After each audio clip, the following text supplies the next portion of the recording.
Good morning, all of you. Myself, Professor Vikrant Palat Shah. I welcome you all in the lecture of the taxation. नमस्कार विद्यार्थिनींनो, मी प्राध्यापक विक्रांत पालट शाह आपण सर्वांचे टॅक्सेशनच्या लेक्चरमध्ये स्वागत करतो. We are learning the unit number 2. It is the heads of income, and in that we are studying about the income from business and profession. In the last lecture we have solved the problems related to the income from business. गेल्या lecture मध्ये आपण income from business चे problem solve केलेले आहेत.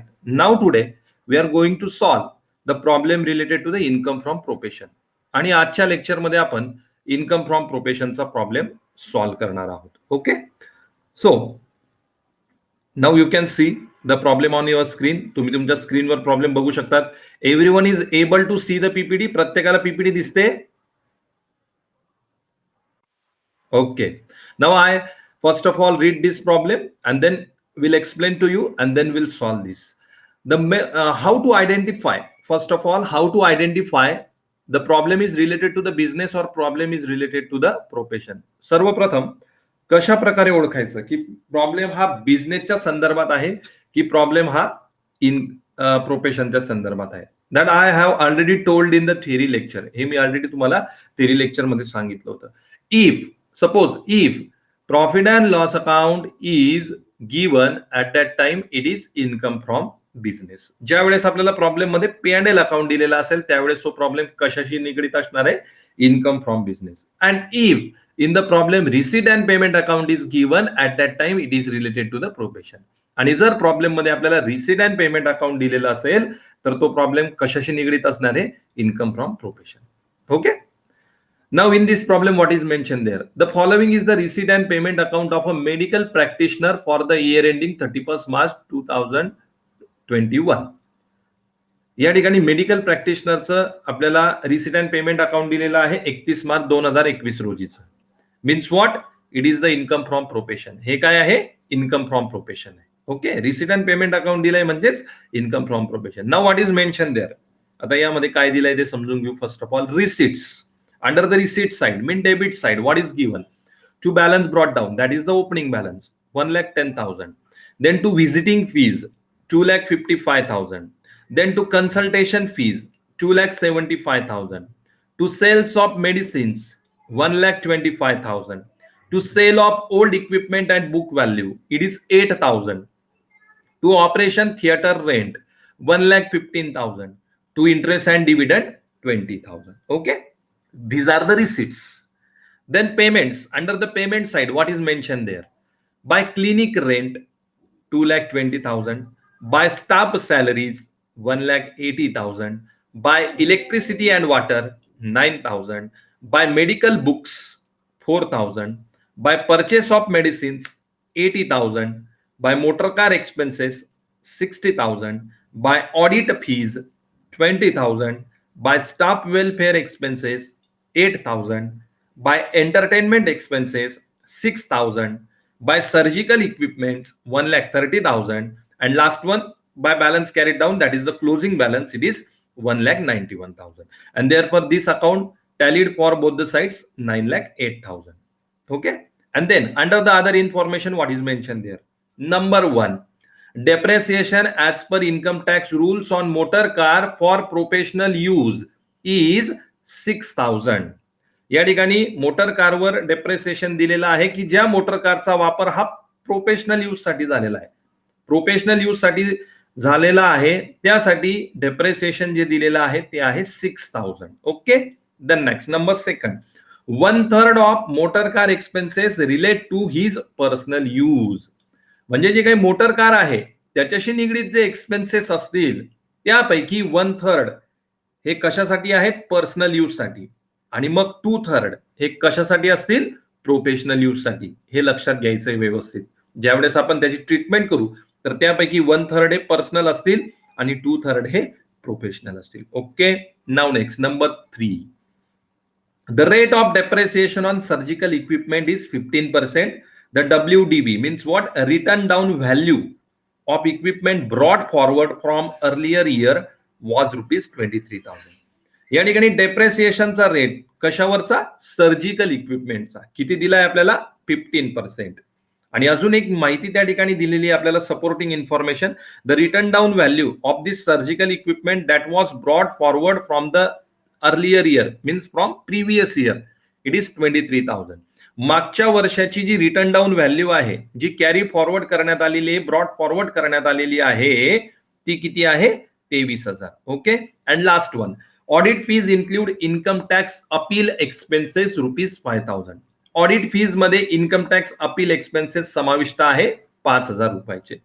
You are required to compute taxable income from profession for the assessment year 2021-2022. आणि या सर्व माहितीवरनं आपल्याला या ठिकाणी इन्कम फ्रॉम प्रोफेशन कॅल्क्युलेट करायचं आहे असेसमेंट इयर 2021-22 साठी. Understood everyone? प्रॉब्लेम लक्षात घेतलाय सर्वांनी? Okay. Now we have to calculate the income from profession. तर आपण आता काय करूयात? इन्कम फ्रॉम प्रोफेशन कॅल्क्युलेट करूयात. First of all give the heading computation of taxable income from profession for the assessment year 2021-2022. Okay. Now this format we have discuss regarding the calculation of the income from profession. आता income from प्रोफेशनचा जो format होता तो आपण हा format या ठिकाणी discuss केलेला होता. Very simple format is there. What we have to do? We have to consider first of all professional receipts. सर्वप्रथम आपण काय करायचंय? सर्व प्रोफेशनल रिसिट्स एकत्रित करायच्या. From that we have to less professional payment. आणि त्यानंतर त्यामधनं सर्व प्रोफेशनल पेमेंट हे वजा करायचे. and then we can get the income from profession. All professional receipts minus all professional payments is equal to income from profession. Okay, understood this format? लक्षात आला या फॉर्मॅट प्रत्येक? Okay. Now in this format, आता याच format मध्ये आपण काय करूयात? इन्कम फ्रॉम प्रोफेशन या ठिकाणी कॅल्क्युलेट करूयात. So computation of taxable income from profession for the assessment year 2021-2022. Professional receipts कुठे दिलेले असतील आपल्याला? रिसिट अँड पेमेंट अकाउंटच्या पेमेंट साईडला. आणि ज्या वजा करायच्या प्रोफेशनल पेमेंट्स आहेत ते कुठे दिलेले असतील? पेमेंट साईडला. त्यामुळे रिसिट साईड वरनं आपण अगोदर फाइंड आउट करू की कुठल्या रिसिट या प्रोफेशनशी निगडीत आहे. Okay. So this is the format.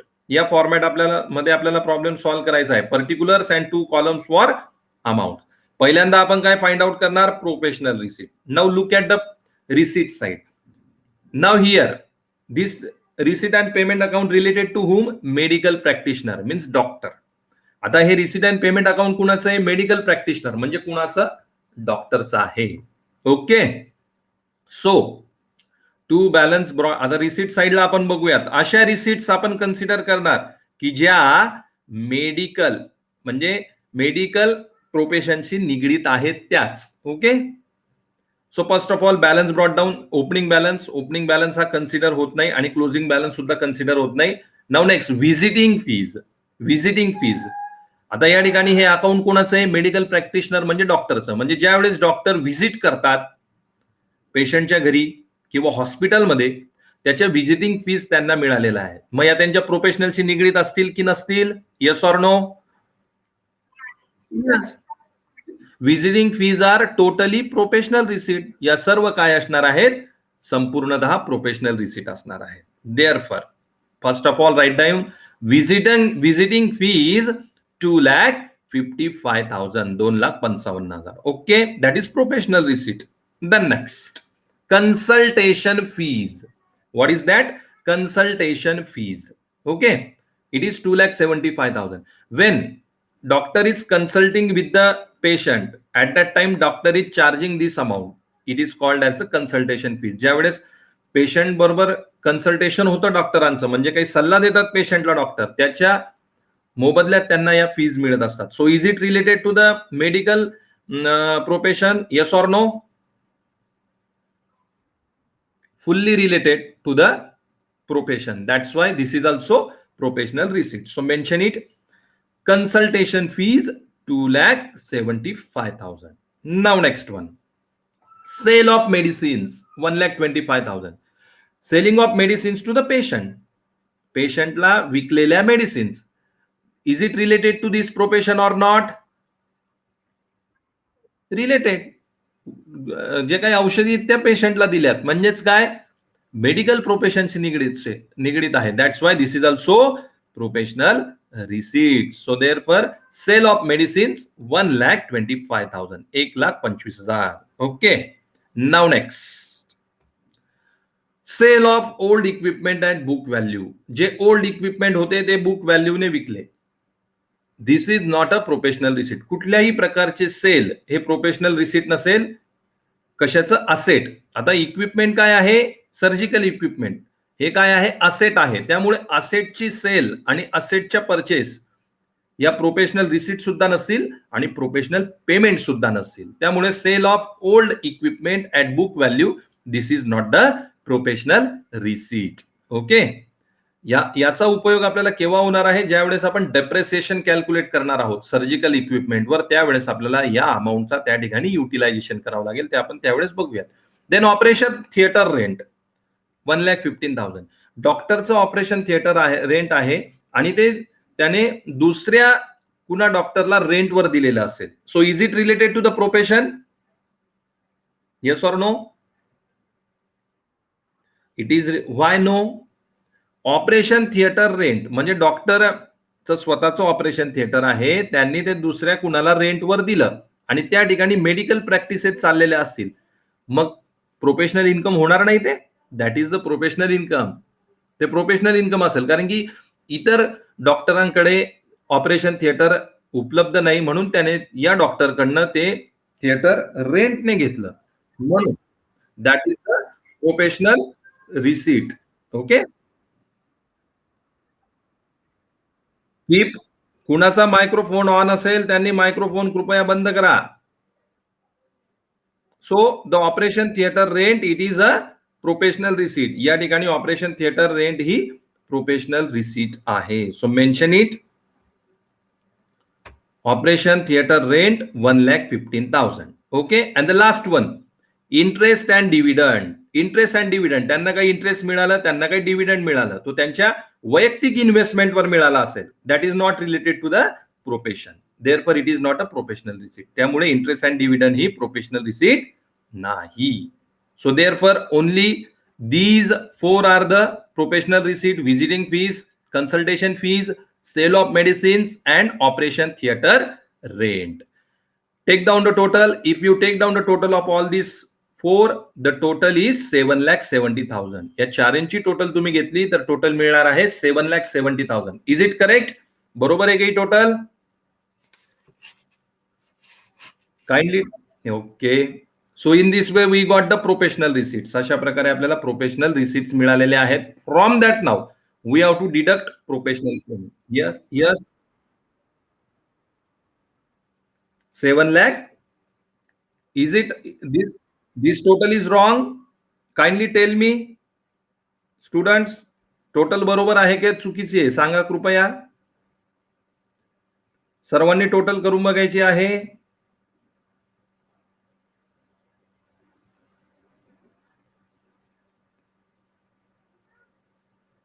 No, total is correct. Total is correct. I have also taken 7,70,000. व्यवस्थित टोटल करा विद्यार्थिनींनो.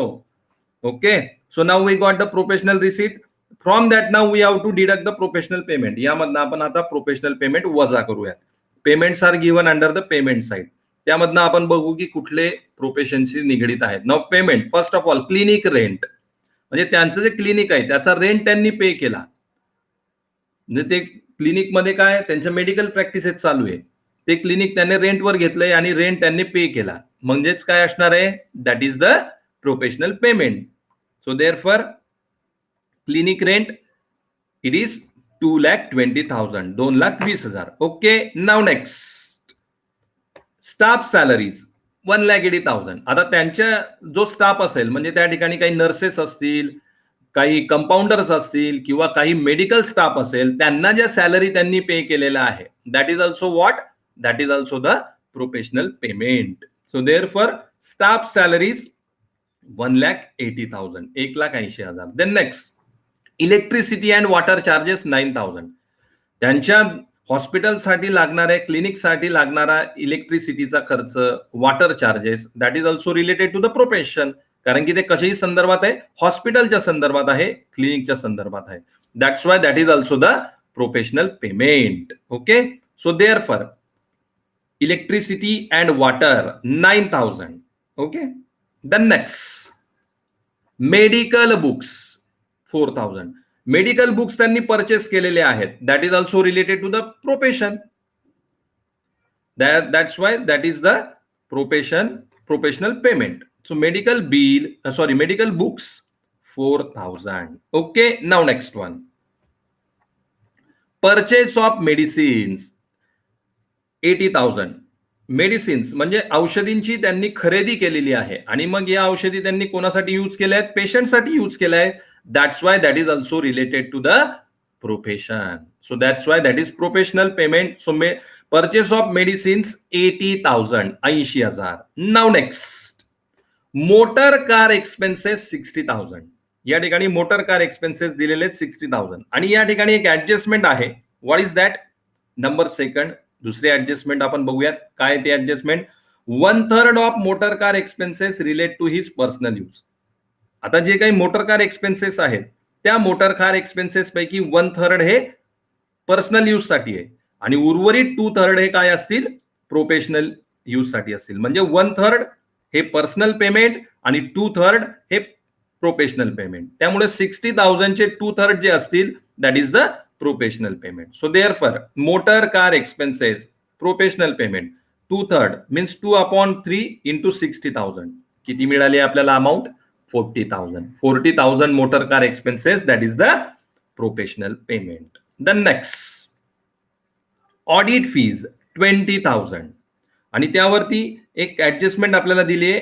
Last adjustment number 4, audit fees include income tax appeal expenses 5,000. Audit fees, आता त्यांच्या हॉस्पिटलचा किंवा क्लिनिकचा जो काही अकाउंटिंग रेकॉर्ड असेल त्याचं ऑडिट त्यांनी या ठिकाणी केलेलं आहे. Means what? That is related to the profession. आणि या ठिकाणी इन्कम टॅक्स अपील एक्सपेन्सेस त्या ऑडिट फी मध्ये इन्क्लूड आहे. त्यामुळे हे जे 5,000 असतील हे 5,000 सुद्धा प्रोफेशनल पेमेंट मध्ये इन्क्लूड असतील. का? कारण की ज्या वेळेस त्यांचं टोटली टॅक्स ते पे करतील तर तो टॅक्स कुठला टॅक्स असणार आहे? त्यांच्या इन्कमवरील टॅक्स असणार आहे, म्हणजे इन्कम टॅक्स. त्यामुळे इन्कम टॅक्स अपील एक्सपेन्सेस जरी यामध्ये इन्क्लूड असले तरी ते 5,000 चे इन्कम टॅक्स एक्सपेन्सेस या ठिकाणी प्रोफेशनल पेमेंट असतील. म्हणून संपूर्ण अमाऊंट ऑडिट फीची 20,000 ही प्रोफेशनल पेमेंट आहे. So therefore audit fees 20,000 that is fully professional payment. Okay, now next one, staff welfare expenses 8,000. म्हणजे त्यांचा जो स्टाफ आहे, त्यांचा जो मेडिकल स्टाफ असेल, कंपाऊंडर असेल, नर्स असतील, यांच्यासाठी, यांच्या वेल साठी त्यांनी काही खर्च केला. तो काय आहे? Staff welfare expenses that is also the professional payment. ते संपूर्ण प्रोफेशनल पेमेंट असेल. आणि त्यानंतर एंटरटेनमेंट एक्सपेन्सेस 6,000. आता आपण हॉस्पिटलमध्ये ऍडमिट असलो आणि एखादी रूम घेतली तर त्या रूम मध्ये टेलिव्हिजन असतो, टीव्ही सेट असतो, त्याला डीटीएचचं कनेक्शन जोडलेलं असतं. या सर्व खर्चाला काय म्हटलं जातं? Entertainment expenses. आणि या फॅसिलिटी कोणाला प्रोव्हाइड केल्या आहेत? पेशंटलाच प्रोव्हाइड केल्या आहेत. That's why this entertainment expenses that is also the professional payment. Okay, so therefore staff welfare expenses 8,000, entertainment expenses 6,000 that is the professional payment. Okay, and the next one, surgical equipment. Bye surgical equipment म्हणजे त्यांनी surgical equipment हे purchase केले. म्हणजे काय? Surgical equipment is now asset. Surgical equipment काय आहे? Asset आहे. And Wien ever the asset is purchase at that time it is not included under the professional payment because it is the capital expenditure. Okay, ज्यावेळेस असेटची खरेदी केलेली आहे त्याचा त्या ठिकाणी प्रोफेशनल पेमेंट मध्ये समावेश होणार नाही. का? कारण की तो कॅपिटल एक्सपेंडिचर आहे. Okay, and last one that is by balance carried down. Closing balance सुद्धा क्लोजिंग बॅलन्स सुद्धा पेमेंट मध्ये इन्क्लूड केला जात नाही. तर अशा पद्धतीने सर्व एक्सपेंडिचर आपण पेमेंट साइड पासनं जे प्रोफेशनल एक्सपेंडिचर होते पेमेंट साइड वरनं ते सर्व प्रोफेशनल एक्सपेन्सेस या ठिकाणी रेकॉर्ड केलेले आहेत. आता ऍडजस्टमेंट मध्ये बघूयात कुठले प्रोफेशनल पेमेंट त्या ठिकाणी रेकॉर्ड करायचे राहिलेत. Depreciation as per income tax rules on motor car for professional use is 6,000. Professional use साठी जी मोटर कार वापरली गेलेली आहे त्याच्यावर 6,000 रुपये डेप्रेसिएशन हे इन्कम टॅक्स कडनं आपल्याला अलाउड करण्यात आलेलं आहे. म्हणजेच काय, the depreciation of ₹6,000 is a professional payment. हे 6,000 रुपये काय असणार आहे, professional payment. So depreciation on motor car for professional use 6,000. Okay, that is professional payment. And next one, 1/3 of motor car expenses. ही ऍडजस्टमेंट आपली झालेला आहे, याचा इफेक्ट आपण दाखवलेला आहे मोटर कार एक्सपेन्सेसला. Now the next, the rate of depreciation on surgical equipment is 15%. The written down value of equipment brought forward from the earlier year was ₹23,000. Surgical equipment वर आपल्याला 15% डेप्रेसिएशन अलाउड करण्यात आलेला आहे आणि त्याची रिटर्न डाऊन व्हॅल्यू म्हणजे मागच्या वर्षाची जी व्हॅल्यू या वर्षी ब्रॉट फॉरवर्ड करण्यात आलेली आहे ती आहे 23,000 रुपये, 23,000. आता आपल्याला यावरनं काय करायचं आहे, डेप्रेसिएशनची व्हॅल्यू कॅल्क्युलेट करायची. जर तुम्ही पेमेंट साइडला बघितलं तर नवीन सर्जिकल इक्विपमेंट्स या वर्षी आपण परचेस केलेला आहे 1,30,000 आणि त्यापैकी जुनं जे काही ओल्ड सर्जिकल इक्विपमेंट आहे ते आपण सेल केलेलं आहे किती, 8,000. तर या सर्वांवरनं आपण आता या ठिकाणी काय करणार आहोत, आपण कॅल्क्युलेट करणार आहोत डेप्रेसिएशन. कसं कॅल्क्युलेट करायचं बघा. Depreciation on surgical equipment. First of all surgical equipment return down value म्हणजे जी काही रिटर्न डाऊन व्हॅल्यू मागच्या वर्षाची या वर्षी ब्रॉट फॉरवर्ड करण्यात आलेली आहे किती, 23,000. From that less equipment sold during the year. जे काही सेल आपण केलेलं आहे, इक्विपमेंट जे काही सेल केलेलं आहे किती ते आपण लेस करायचंय. किती इक्विपमेंट सेल केले, 8,000. So 23,000 minus 8,000, how much it comes, 15,000. किती, 15,000 रुपये. And then add purchase during the year. वर्षभरामध्ये जे काही परचेस केलेलं आहे ते ऍड करायचंय. So plus 1,30,000. So 15,000 plus 1,30,000, 1,45,000.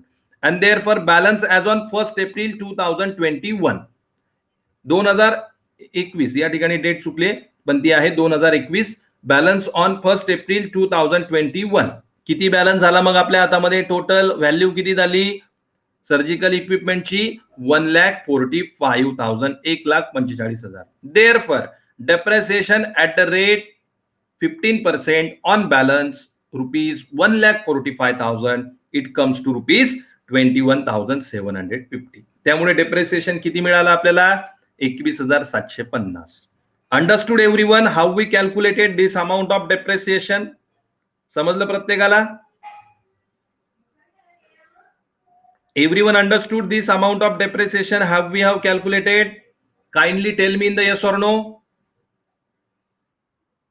Okay, so mention that amount in the solution. So depreciation on surgical equipment as per working note, G working note आपण तयार केली त्याप्रमाणे how much it comes, 21,750, 21,750. अशा प्रकारे ऍडजस्टमेंट मधले सुद्धा सर्व खर्च आपण या ठिकाणी दाखवलेले आहेत. Now take down the total of all professional payment. या सर्व प्रोफेशनल पेमेंटची टोटल घ्या. हाऊ मच इट कम्स, किती मिळाली total, it is means it is correct. So it is 5,94,750. Deduct it from professional receipt. ज्या आपल्या प्रोफेशनल रिसीट असतील त्यामधनं डिडक्ट करा. 7,70,000 minus 5,94,750 and therefore we get the income from profession, it is 1,75,250. आणि मग अशा प्रकारे आपल्याला जे इन्कम फ्रॉम प्रोफेशन या ठिकाणी मिळालेलं आहे ते आहे 1,75,250. Understood everyone? Any doubt, any difficulty in anything? If you have, you can ask me. Unmute yourself and you can ask me. Okay, no doubt, no difficulty. Okay, very good. Then you all have understood this problem very well. नक्कीच तुम्हाला हा problem चांगल्या प्रकारे समजलेला आहे. Okay, for this lecture we stop here and in the coming lecture we'll solve one more problem on this. Okay.